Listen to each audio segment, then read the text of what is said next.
You're watching EAC News. Thanks for joining us. It would seem there's still uncertainty about how Australia will be treating unvaccinated tennis players for January's Australian Open. On Wednesday, Australian Prime Minister Scott Morrison said that unvaccinated players would be allowed to enter the country if they underwent 14 days of quarantine. But that's not what his Immigration Minister Alex Hawke said last week. According to him, players would have to be fully vaccinated. There's even been talk of granting permits to unvaccinated players so that they can avoid quarantine. But that's been slammed by the state of Victoria, where the tournament will be played. At the moment, the situation is as clear as mud.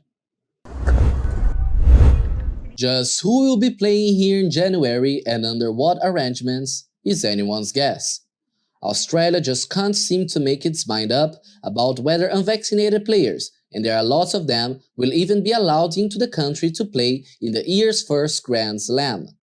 Prime Minister Scott Morrison spoke to reporters on Wednesday and contradicted his own immigration minister, who wants everyone entering the country to be fully vaccinated.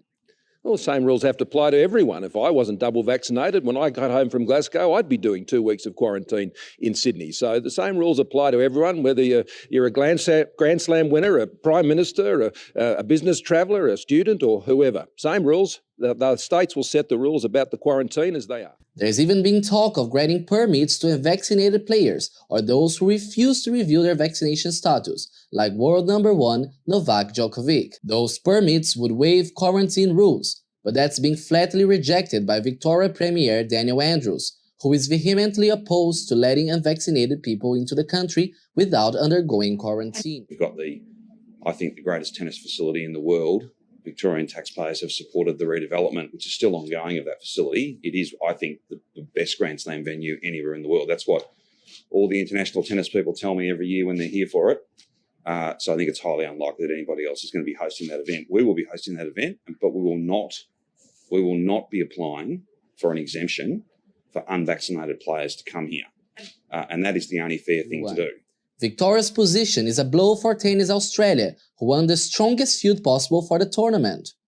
Australia's borders have been effectively sealed for 18 months due to the pandemic, although authorities have approved the travel exemptions for special cases.